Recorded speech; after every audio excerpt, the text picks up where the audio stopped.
Great Wednesday. Welcome to the Fully Human Connections podcast. I'm your host, King, and I'm joined by my co-host, Reggie. How you doing, Reggie? I'm doing well today, King. How are you? I'm doing great. So, as you know, we like to start things off with our gratitude moment. So, what would you say you're grateful for today? Yeah, I'm grateful for having a refrigerator with food in it this morning. I had a nice breakfast. I have a house I rent that has indoor plumbing, and I'm grateful for relatively good health, a mind that works on most days reasonably well, and a body that functions okay too. So across the board, basic um, necessities, I would say, of life for me are taken care of, and not necessarily excessively so, not great luxury. But my biggest collection is books. Um, and I'm just grateful for all of that. How about you? Excellent. Well, you know me, I'm grateful for my life, my health, my ability to sit here, walk, talk, stand, breathe, and have a sound mind. I'm also grateful for another 24 hours to pursue my purpose in life, and I'm grateful for the ability to be able to again, still be able to have my mother's energy and love still present, her mind still present. And I'm grateful for the infinite possibilities of what I'm going to learn today, what I'm going to discover today as a result of being able to be alive and be healthy. And as well as the things you mentioned, the home, the running water, food, and refrigerator. Yeah, yeah, So, those are my standard things to be grateful for. And each day I wake up and, I maybe have some challenges that I'm working on, whether it's personal or professional. When I shift into a gratitude moment, it resets my mind and puts me in a space of looking at life with a grateful lens and looking through that grateful lens, and it definitely helps me keep things in a proper perspective. yeah. Well, and I love that you said that. I mean, using the P word, the perspective, because if you wake up or during the day, if you have a headache or you stub your toe or some little thing that might be uncomfortable, but at worst is typically an inconvenience. Being able to stop, just take that pause and remember, oh, and all these other things are true as well. um, it allows us to have just a really healthier perspective, uh, com- compared to the 8 billion people on the planet, the vast majority of whom um, don't necessarily have access to this kind of technology to have a conversation, a good friend and colleague that they can talk to on a weekly basis, as we have. So it's the perspective is just so important. I'm glad you said that. Yeah. Absolutely, absolutely. So, um, we ran a little bit late today, had some technical issues. So thankful. Let me add that to the gratitude moment. Thankful for the ability to get those things resolved as quickly Yeah. as we were, and still get most of the hour left. So, with that being said, why don't you set the context of our discussion today for our listening audience? Yeah. So we'll be, continuing our conversations, which have been going on since June of 2022, about healing America's narratives. That's the title of my book, the subtitle of which is The Feminine, the Masculine, and Our Collective National Shadow. And there's a little tagline beneath the subtitle that says "Becoming More Fully Human." Um, Last week we spoke about Nicholas Christakis's social suite. Christakis is a professor at Yale University, and briefly his social suite. Just going to say a couple of things out loud because today's conversation is going to complement that. He spoke about human society having certain basic traits that he has researched. And they include having the capacity for individual identity, to recognize individuals, having love for partners and offspring, being able to form friendships, having social networks, including but beyond and predating online social networks, the ability to cooperate, um, a preference for one's own group, which is called in group bias, what he calls mild hierarchy, So we tend to afford more prestige or acknowledgement to those who can teach us something or who have more connections than we do. And then social learning and teaching, that we are not left to our own devices, but by definition, the society teaches us some things. We have teachers, we have family members, we have others who try to guide us in moving forward. So that's Christakis's model. It's actually much more involved than that, but that's a brief thumbnail of it. What we want to do, excuse me, what we want to do today is speak about two more researchers who are at Duke University, and both of them are evolutionary anthropologists. So they study the evolution of humans, but they also use other species to study as well as they study humans. And so their names are Brian Hare and Vanessa Woods. And the title of their book, which contains the research I'll refer to, is Survival of the Friendliest. The subtitle is Understanding Our Origins and Rediscovering Our Common Humanity. So I'm going to cut to the chase first and then provide a little bit more detail.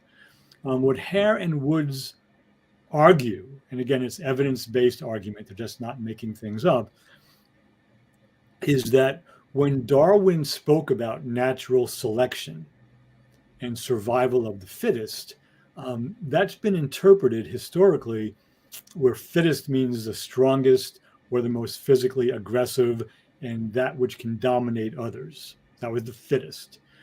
And Hare and Woods in their research argue, and this is where it complements much of what Christakis says in his social suite, that the word fittest, in fact, doesn't necessarily mean physically strong or aggressive or dominant. It means best able to cooperate. In other words, to be friendly, thus survival of the friendliest.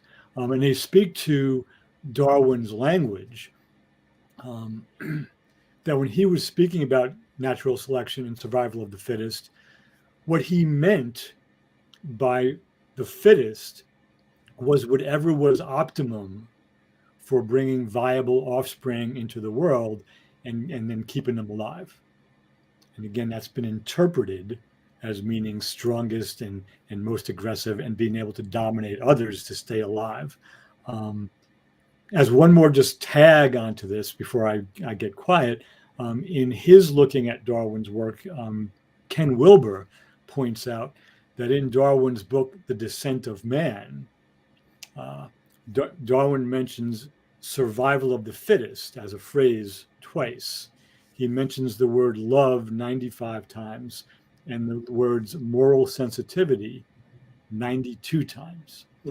So what Hare and Woods in their research and in the book that anybody can pick up and read and is extensively noted throughout, in terms you can read other people's research that contributes to their conclusions, that we've been not necessarily misinterpreting Darwin, but they're arguing that another interpretation, which they look at, one of the other mammalian bits of research they do is the difference between two of our closest ancestors, chimpanzees, and then the other ape family, which I had to look up how to pronounce because I wasn't sure how to say it out loud. And that was a mistake because of all the pronunciation guides online, they all disagree. So the spelling of this other family of apes is B-O-N-O-B-O, bonobo. Some people say bonobo, some say bonobo. I don't know which is correct, but that's the family. What's interesting about them, as contrasted with chimpanzees, is that in the bonobo communities, both in the wild and when they've been captured, there is no alpha male. In fact, it seems to be basically a community that's dominated by the needs of the females and the infants and the young. And there's all kinds of research and explanations about why that's true, which I'm not going to make believe I fully understand. But they contrast it with the chimpanzees, which is basically an alpha male community. And often the alpha males, in order to show their dominance, even kill their own young in order to show the dominance in the chimpanzee community. So they contrast this alpha male chimpanzee community with this more matriarchal and even community that's really interested in what the infants most need, which is characteristic of these bonobos or bonobos, however we're supposed to really say that. So just to step back, in keeping with what you and I have been speaking about, and the presence of the unhealthy masculine as the underlying foundation of America's national shadow, of the violence and arrogance and greed and excess.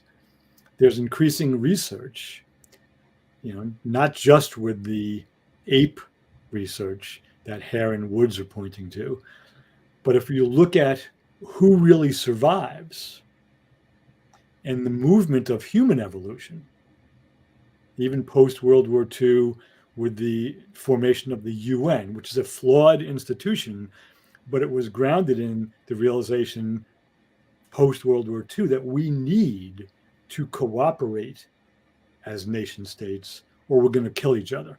And that's obviously still true right now as we see what's going on. The easiest example is Russia and Ukraine, but we have this need to dominate even here in our own country. So the argument here is that survival of the fittest, rather than being survival of the physically strongest or most aggressive or most dominant, can be, and maybe needs to be, translated as a survival of the friendliest or the most cooperative. So that's the underlying theme of Hare and Woods' research, which we're going to throw into the mix in our conversation today. Excellent. I definitely want to thank you for bringing this topic up, because it's truly a paradigm shift. Because once you begin to accept that as Darwin's theory, that definition of survival of the fittest, it changes your whole outlook on life and how you move through life. Because as you said before, if you look at survival of the fittest, meaning the strongest, most aggressive, then that's going to be how you look at life as far as being in survival mode and what it takes to be in survival mode, particularly in your community and meetings, business meetings. You have aggressive mentality in business, an aggressive mentality when it comes to your family. You want to make sure that you are the alpha. That becomes the quest. That becomes the goal. So when you say it's about friendliness and cooperation, now that takes a whole different skill set that most kids are not taught, that how to be cooperative, how to be friendly. We believe like listening, that's something you do by default, but you're not taught those skills. You don't really listen well, and you don't be a cooperator. You're not very cooperative as a teammate, as a family member very well, because that's a skill that to me has to be honed and has to be studied. It has to be intentionally action and behaviors put forth to make it happen.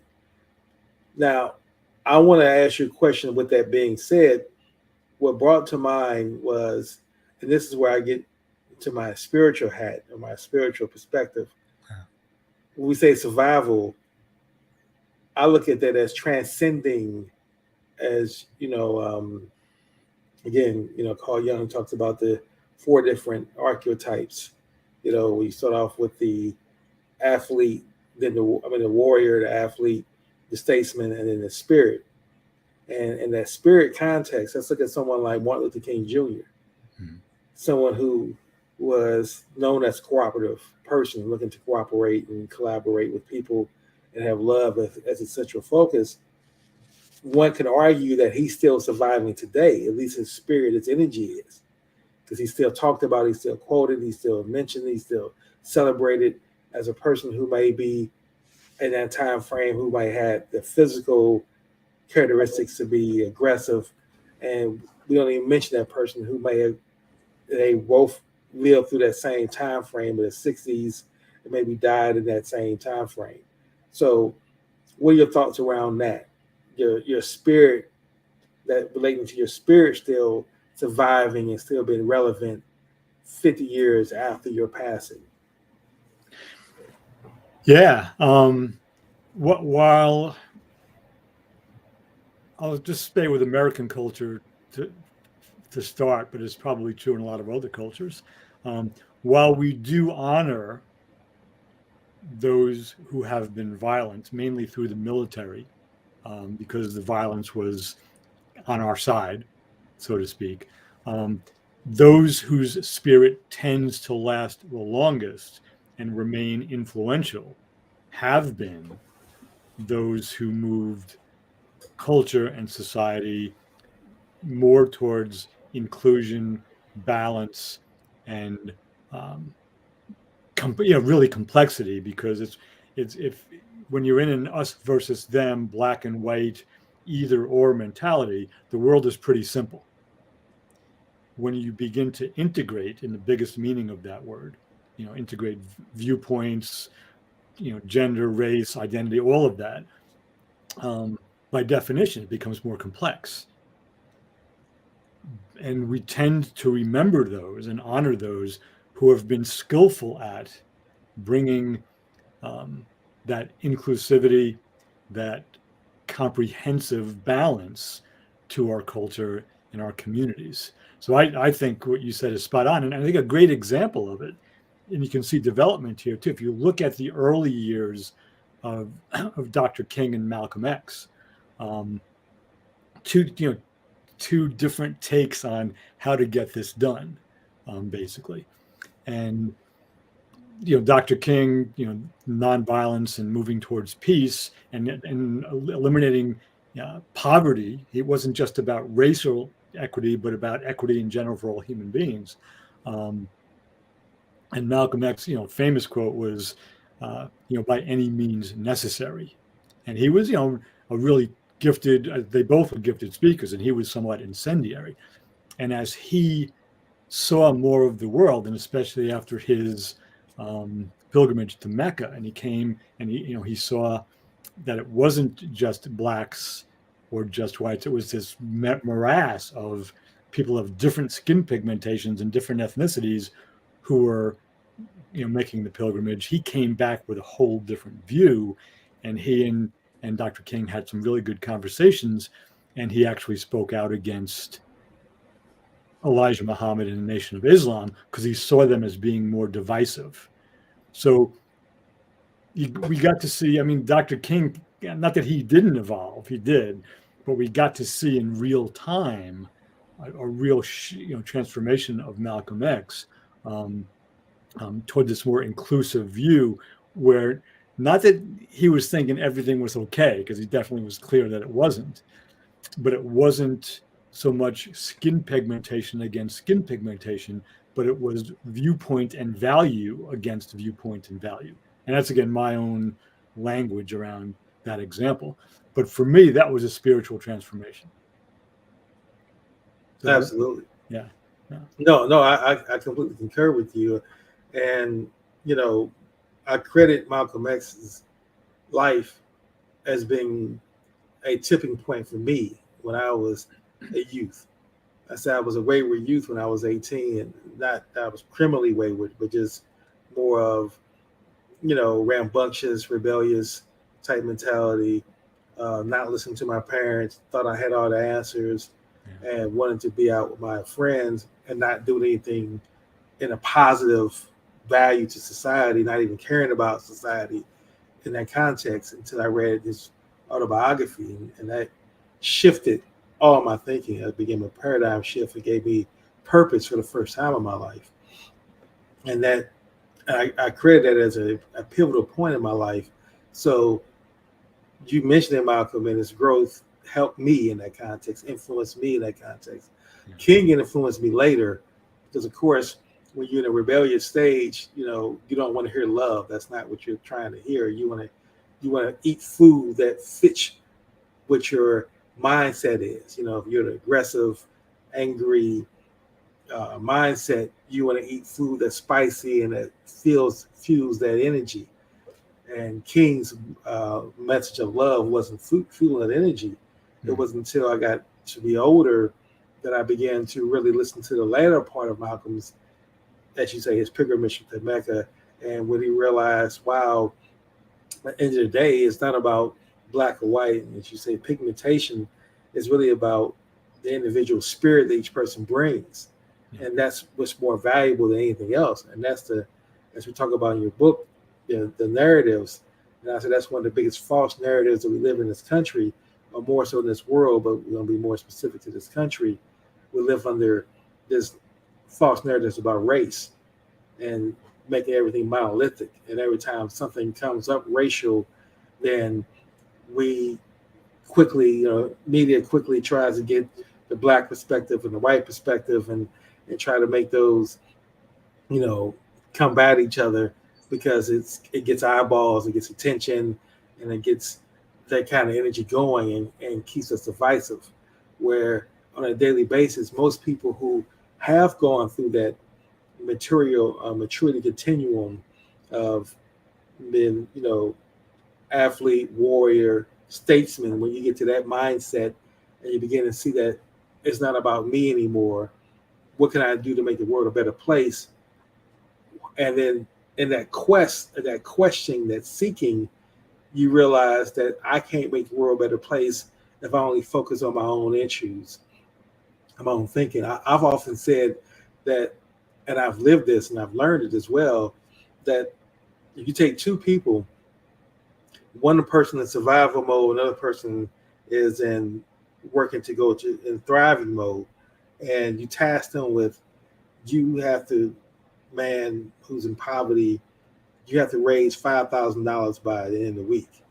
You take another person who is in thriving mode, and he understands how to build systems and use systems and social capital, and you task him, you have to raise $500,000 by the end of the week.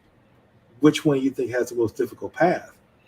And the person who has no resources and only has to raise $5,000 for himself is going to have a much more difficult path because he's raising it for himself. Yeah. And it's always harder and more challenging when you try to get people to help you and your only agenda is to help yourself. I need to pay my rent, to pay my bills. Then more people are going to be resistant to wanting to help you in that context, unless you have someone that you've built, as Stephen R. Covey talks about emotional deposits. You've made enough emotional deposits where they're willing to just say, here's $5,000 on the strength of our relationship, and I want to see you do better. But that's rare in that context. Yeah. Where a person who's seeking $500,000, which is a much, much larger sum, that's more than 10 times the amount that needs to be raised, he's not just going to raise that for himself. He's going to raise that for other people that's going to benefit for that $500,000. So the energy that's involved in that. So it goes back to the cooperative that you talked about before, and being friendly.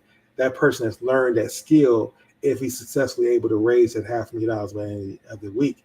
And that's why I say for me, this is a paradigm shift, because I believe, and I'm an advocate behind building connection to intelligent tribes and connecting with other people who are aligned with your principles and purpose.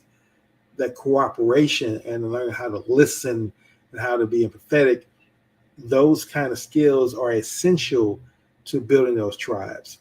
And as we talked about before, the final piece I want to add is that's why I'm a strong advocate that when you and I really began this conversation, as you say, back in June, and really begin in depth, really search your book and looking at the context of becoming fully human, as we talk about in our podcast, that you got to first remove yourself back from the group dynamic, see yourself as this individual, and the quest has to become, how do I become a more fully human person? And that is your daily challenge. And then you, I believe, attract others in your life, in your tribe. If they're in line with that kind of mission, then that to me is where you're going to find the peace of mind, the fulfillment, and the beauty and the blissfulness of what this life really has to offer.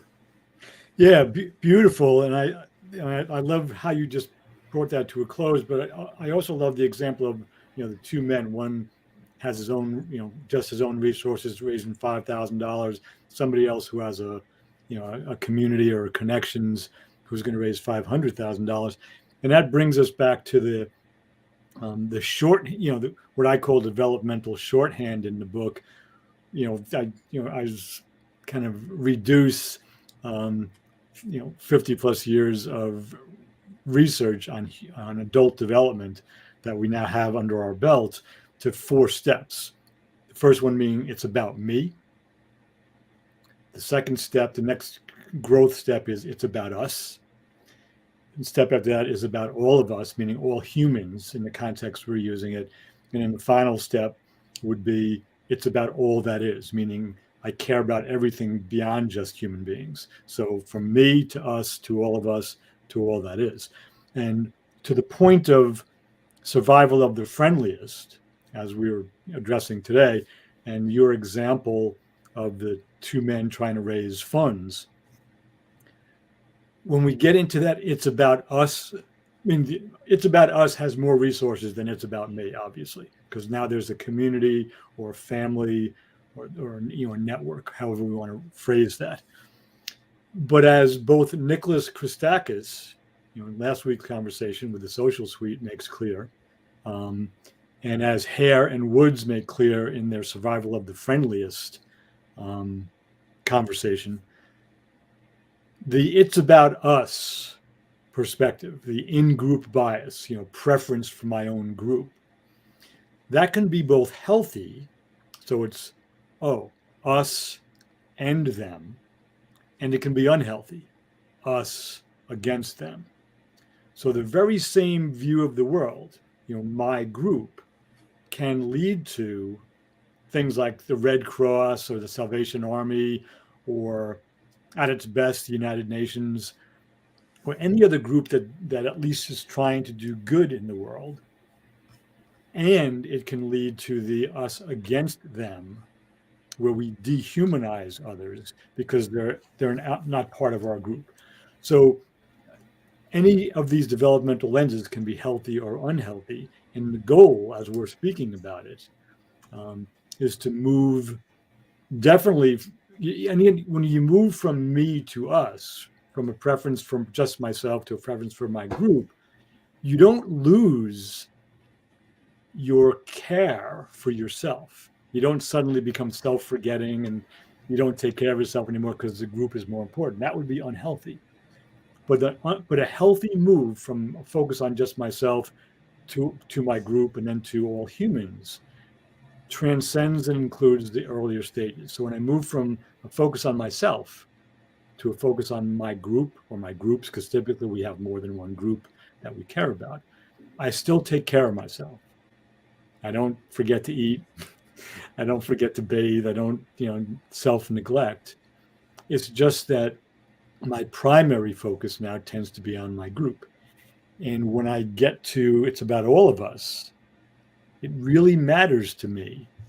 Right? It really matters if something happens to somebody in Ukraine or in the Democratic Republic of Congo or in Cuba or, wherever, or in, the next school shooting in the United States.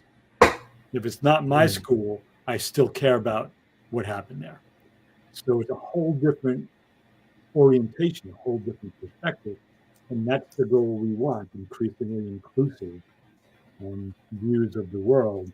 So I care at a larger and larger scale without losing sight of those who are closest to me and myself. That's a little bit of teaching there. Yeah, unfortunately, something's wrong with your audio on your end. It kind of sounds muffled, or your voice is coming through distorted on the latter end of your comments. Can you say some other things just to make sure that was just a passing phase? Hopefully. Yeah. So just interrupt me if it's still bad.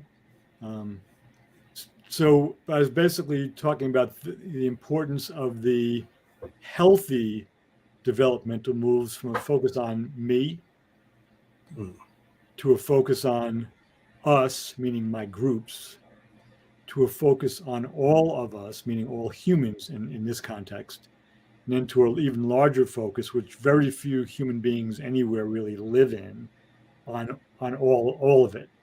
Call it creation, call it the universe.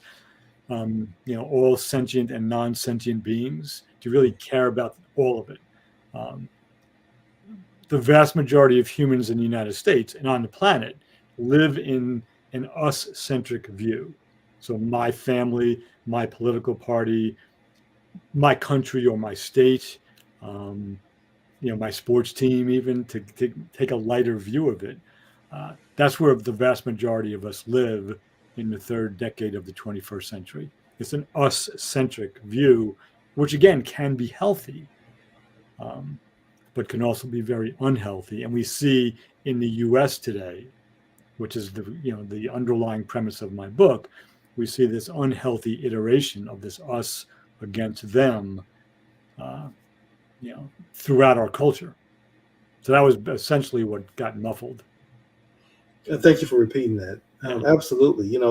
As you're saying that, I'm thinking about how, again, I'm growing up and in my community, in my neighborhood, how even to this day in Baltimore City where I live, it's the same thing.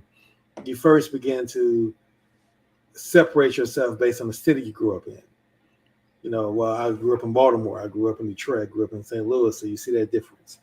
Then once you're in the city, you separate yourself from folks within the city, you separate yourself from the part of town you grew up in. I grew up in West St. Louis, I grew up in North Philly, I grew up in East Baltimore, I grew up in, West Los Angeles. And then from there, you further divide yourself into high schools. Well, I went to this high school, I went to that high school, I went to this high school. Then from there, you further divide yourself into blocks. Listen to a lot of the gangs, particularly in Los Angeles. They have gangs based off the neighborhoods, rolling clips. They got different numbers based off what block they grew up in. So it's interesting to see how they further just keep finding ways that we're going to be divisive and seeing ourselves separate to where it's us against you, or as you say, us against them. And that thinking, that roller coaster is steady going downhill. I've learned, and you talk about this in your book, and I've seen it and experienced it in my life.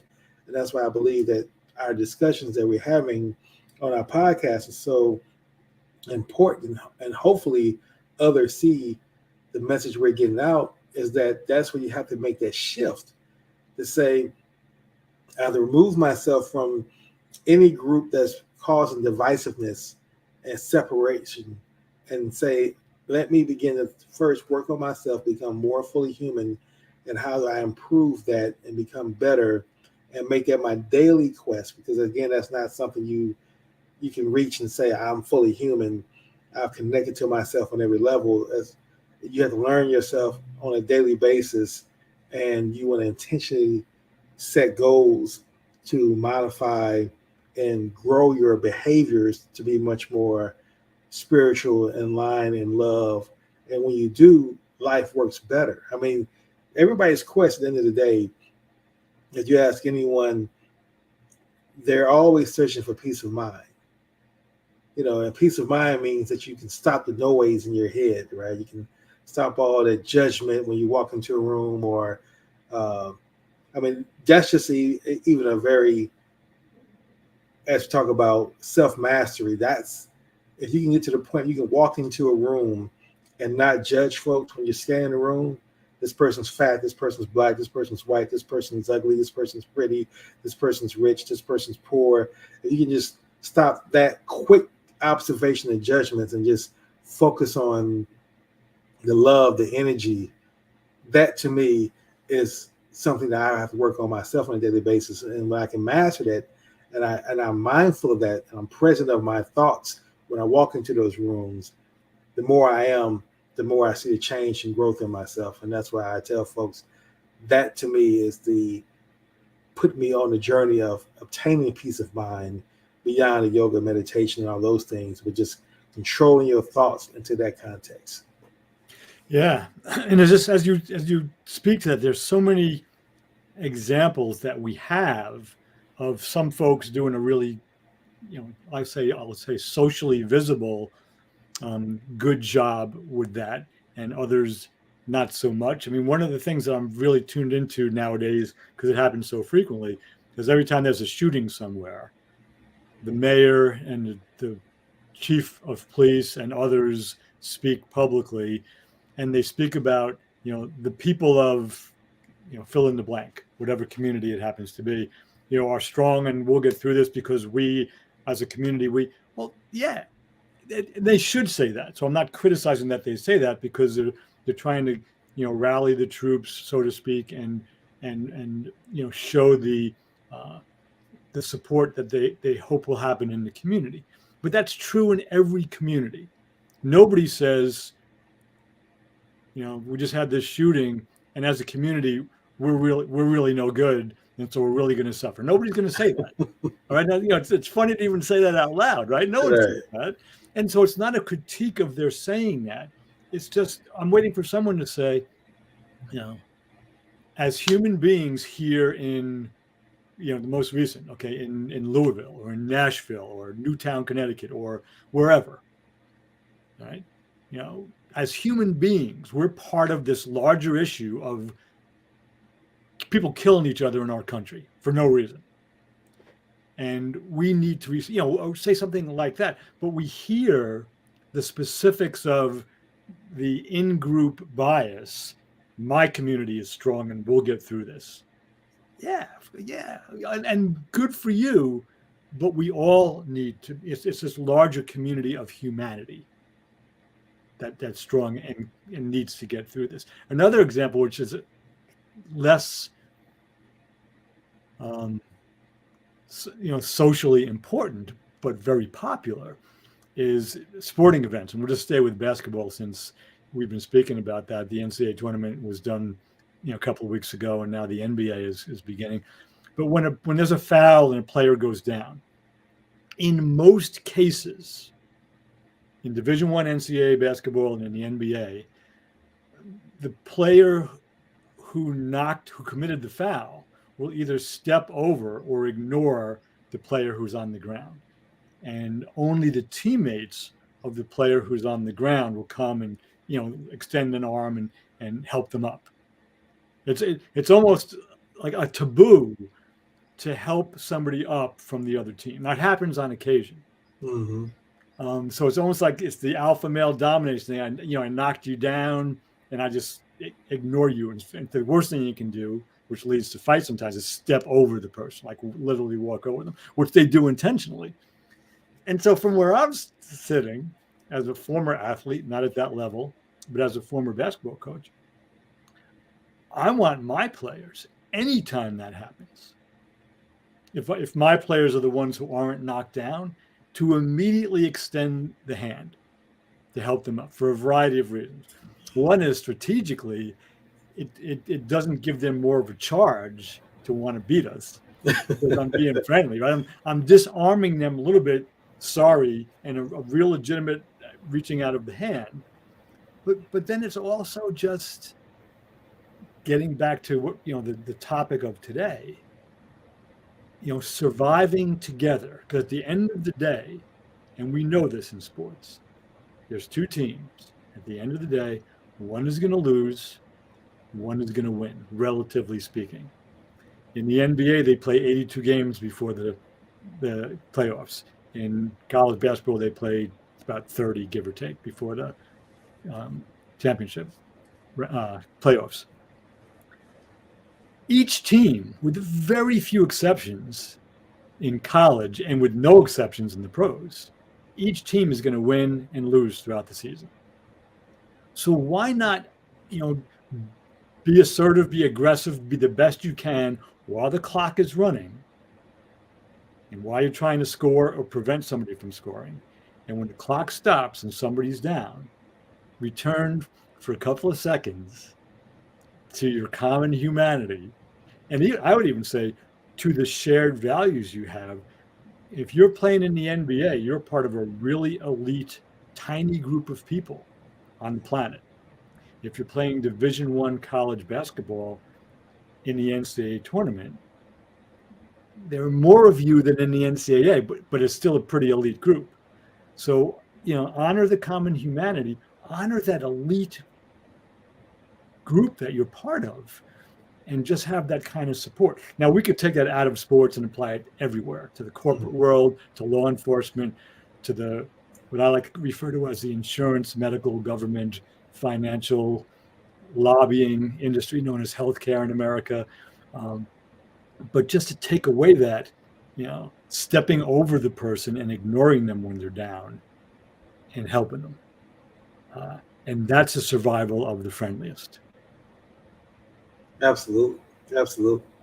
I think you're making a great point. I think that's where, using basketball as an analogy, I was thinking about how many times I've even seen players who are on the ground and the opposing team goes to help them up and they'll smack the hand away. Like, I don't want you helping me up. I'm looking for one of my teammates to help me up, because they've been taught to, while we're playing in this game, you're my enemy and I got to do everything to kill you or to defeat you at every level, as opposed to it's just a game, and I can help you up out of sportsmanship. That's, I just find it to be interesting how we seem to be going away from that. And intellectually, it seems that we know better, but the practical aspect of it, we don't want to do. Yeah. And I see that on so many, as you say, beyond basketball. I see it in the business world. Like, I often say that to me, one of the friendliest thing you do, especially from a person whose business is raising capital, is to get the hard no. Or if you're in sales, the friendliest thing you do is get the hard no. Will you invest? Will you buy this product today? No. That's the friendliest thing to do. But most people will say, let me think about it, or I'll get back to you, even though it's no in their mind at that time. And they think it's friendlier in their mind they think you're doing you a favor by being nice and telling you something you want to hear, where their behaviors and their actions are going to be something totally different. Yeah. And that's where I want to get to the world where we do things because, like I said, I believe it was Wayne Dyer that said it's a huge difference between being right and doing the right thing. And when you can really begin to see that and operate from that perspective, that to me, again, I think opens up a whole different level of energy. And that's why I really want to advocate to the people who's listening. When I'm speaking from a context of focusing your energies and your attentions on becoming more fully human, because the energy that you create and the energy that you attract and that you're operating within is different when you're on the path of love and alignment, as opposed to hate and divisiveness. It's a different energy. Like, who wants to live in a world? Like I said, we talk about, again, Donald Trump, and I'm only mentioning his name to just make this point quickly, is that from all intents and purposes, when you look at him and what's going through in his life, he seems like the most powerful man in the world. Like, he's so powerful that he's to the point where they question whether they should even prosecute him, because it makes him a martyr. And it's like, wow, really? You can get to the point where you can become so powerful that you commit so many crimes that it's not even in the best interest to prosecute you, because you can become even more powerful. But I've said this before in our previous podcast a year ago, and I say it to this day. I challenge anybody, show me a Donald Trump that's happy. He never seems happy. He never seems at peace. He's always like I got to put my game face on, so to speak. Let me step into where, and that's stressful. I mean, he's not, they joke about his relationship with his family, with his wife, with his kids, with his employees. We see most of them going to jail. It's like, how do you find harmony at all in that? So who would really want that life? Who would really want that kind of power if it comes with all of that kind of where you're the butt of most jokes? Yeah, you got folks who do love you, but they love you for what they believe you said you're going to do for them. They don't really love you. You know what I'm saying? So who really wants that power if it's going to isolate you and put you in a space where you just constant negativity, hate, and anger, as you say, the other was it 8 different, or was it 9 different shadow variants? Yeah. Yeah. Yeah, who wants that if that's what you're living in on a daily basis, everybody around you? Because eventually you're going to be taken down. And when you do get taken down, when you're, it's going to happen at his worst time, when he's at his oldest, his weakest, and the mental capacity won't be there to deal with things that where he's able to deal with right now. And you see that just coming at some point. They're going to use you up, and then you're going to just be a metaphor until we get next Trump, or Trump 2, or Trump 3.0 in office, and then you're going to just be a forgotten metaphor in that context. Yeah. Yeah. The life of attempting to dominate and be aggressive and to shut people down it's nasty, it's stressful, it leads to unhappiness. It really does. And there's actually, more than 50 years of clinical research on those causes of stress on one's body and just basic mental and physical health. That's older research than developmental psychology. So it's that's a great example. Maybe he does smile once in a while, but I've never seen it. Well, if it's a smile, it's not a happy smile. It's a smile of I conquered something. I know I'm right. I was proven right, but it's not a smile of peace. Yeah, it's a smirk. It's a smirk. Yeah, and just real quick, I just want to mention this on that point. I was looking at the news of the day, and I don't know if you know who Candace Owens is, but she's a black woman who's a staunch Republican conservative, and she's always talking about how racism doesn't exist and that black people to get over it and all that. Some of what she says, I agree with some of that, because if you play victim role, you're never going to get ahead. But anyway, my point is, but she puts on a racial cap when it's in her best interest, and she shows hypocrisy in how she operates. Because her and her husband went to this famous interior designer they went to visit someone's house. They did a wonderful job. He charges a lot of money to do his designs. They reached out to him. They said, can you give us a quote for doing our house? And he said, he sent back a tweet or a message back to him saying, thank you for your inquiry into me. But, I forgot exactly, but basically he's saying, there's no way in the world, that'd be the last thing I'm going to do is do anything for you all. Right. Mm-hmm. And she quickly said that was racism, because she's saying if a white person said to a black person, her husband's white, then people will be saying that's racism. So to her eyes, that was racism. And he quickly said, no, it's not a racism. It's your politics. I just don't like you. Right. And she just couldn't get that because of the energy that you create people who just generally just don't like you at all. And they only want to work with, they don't even want your money. Yeah. And that's really something powerful when people are saying, I don't even want your money, and I would never want to work with you in any shape, form, or fashion. There's nothing you can do that's going to change that, because I don't even want you around me. And to me, that's what people got to realize. When you go for this divisiveness rhetoric that you're putting out there, that's the consequences, is that you're going to have folks who hate you, and you're going to put yourself and your family in danger as you walk down the streets just so you can capitalize on the divisiveness that you created. Yeah, that's a great example. Yeah, I know who she is too. Yeah. So we've reached a point where in the show where we want to now give folks some concrete steps on how they can make that, like I have, that paradigm shift in my mind, at least initially, to say, wow, survival of the fittest is really about being friendly and cooperative. How do I make this shift? So what are some concrete steps a person can do to be on that path? So a deceptively simple step, I say deceptively because it sounds simple, but it can be complex.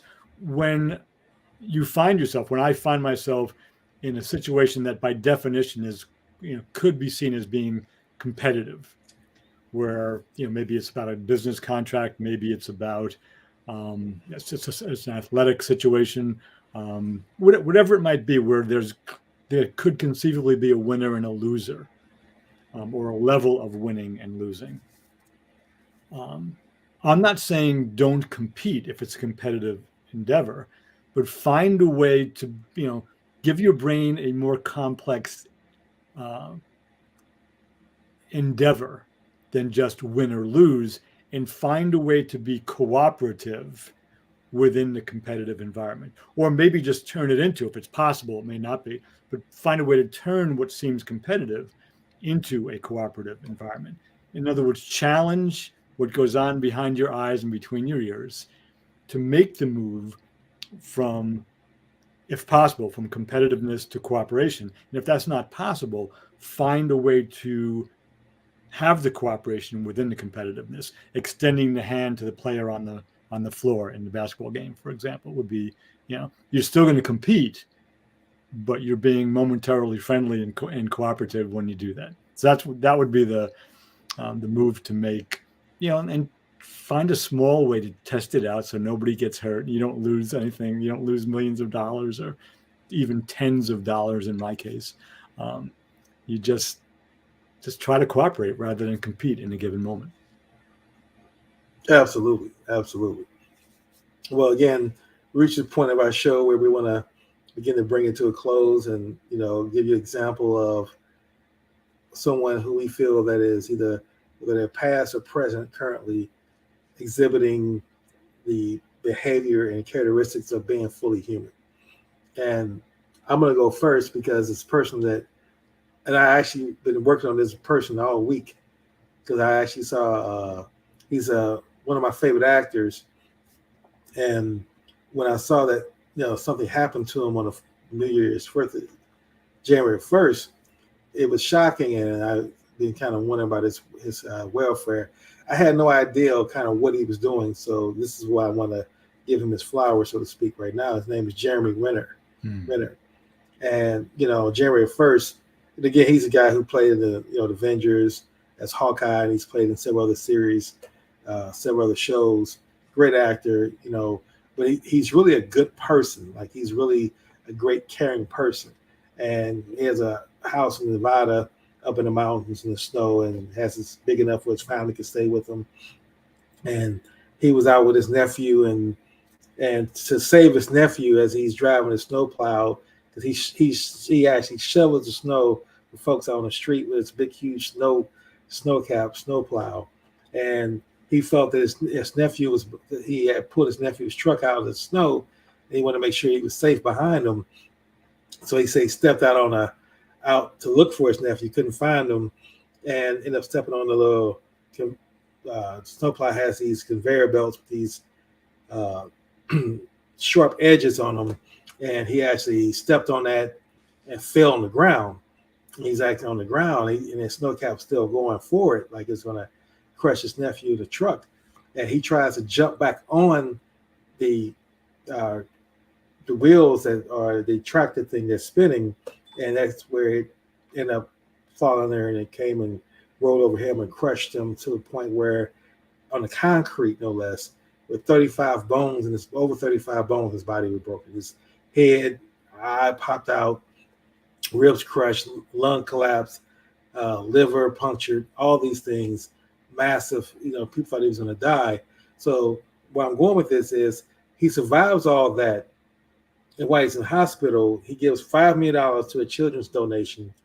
He's also has, as his hobby, and Disney's creating a show called Renovations, where he actually is giving, or he's taking and purchasing, he goes to the auction and purchases government vehicles, ambulance, fire trucks, and he repurposes those vehicles to be better used for things such as music trucks for kids, water trucks in Mexico and India. I mean, just the level of his servitude and his gratitude just is an example that I think anyone, if you look at a person who's living a fully human life, who is not egotistical, who's not narcissistic, but just really genuinely has love in his heart and a service mentality, then Jeremy Renner is that guy. And to me, when anybody wants to talk about race and point out how one particular race is bad, they got to look at these people like him, who I look at as an example of a living angel walking and breathing. And he was so protected by God to be able to continue to do the work that he's doing. And then to see him, again, this happened on January 1st, to go through that kind of horrific accident.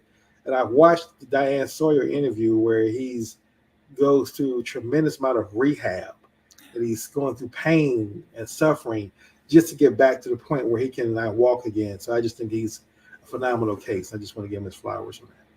Yeah, great example. And yeah, I know who he is. I think I first learned about his name when I saw the Hurt Locker in the movies back when that came out, when he played the bomb technician. So yeah, beautiful. So yeah, mine's going to be a guy who's no longer with us, but when I was a competitive age group runner in mile, 5K, 10K, and marathons, mainly 5 and 10K, a guy by the name of George Sheehan, who was a medical doctor, and he was the medical editor of Runner's World magazine. Wonderful writer, sharp guy who knew the whole running sport, was a very good runner himself. And he's probably 25 to 30 years older than I was at the time. And I think twice I was in races where he was racing, and I got a good look at the back of his head. So even though he was, a couple of decades older, he could still run at a pace that was quicker than mine. And I was, not bad. But something you said earlier in this podcast reminded me of him. And he had 3 or 4 books out. But one thing he said really struck me. And he was, again, speaking to runners primarily, but he wrote about life in general as well. He said, just because you're winning doesn't mean you're doing things right. And so, again, he passed away, I think, from prostate cancer, over a decade ago, probably 20 years ago. But just because you're winning doesn't mean you're doing things right. So I just want to, kind of, bow to him for his larger body of work, but for that particular quote as well, because there was a real fully human piece of Dr. Sheehan in my experience. Excellent. Someone I'll definitely look up. That's one of the things I would say the benefit of doing a show with you is I learned so much about not only from your book, which I think it's a great book, it's definitely helped me begin to put my life more on the aligned course of becoming fully human, but also the sources that you've taken a lot of your data from, those examples, those authors. They also are folks that I wouldn't have been exposed to, at least not now, until I read your book. So that's the power I get from and the influence that you've had in my life.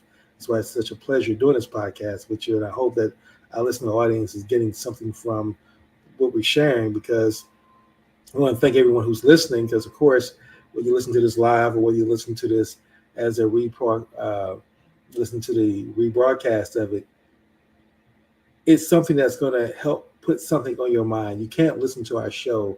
I'm not saying this from an egotistical standpoint. I'm saying from the amount of research and time and effort that's put into it, and again, the energy of love, without feeling and thinking differently about certain things in certain situations. And hopefully it creates behaviors in you that put you on a path to finding that become more fully human. So yeah. I want to thank our listening audience for listening today. Thank you again, Reggie, for the work that you do in preparing for the show and the topics. And again, of course, writing a book, and the book's available. I want to make it, I didn't get a chance to show the screen earlier, so I want to make sure everyone can see what the cover looks like. It's available on Amazon. Definitely, I would highly recommend it. I've read it. It's not a book that you want to read once. It's a book you study and begin to look at how you can reference on a regular basis to kind of, again, the goal of becoming more fully human, as the subtitle suggests. So again, Reggie, thank you for writing the book. Thank you for putting the time and effort into the podcast, and the listening audience, thank you for tuning in and exploring how to become more fully human on a weekly basis with us.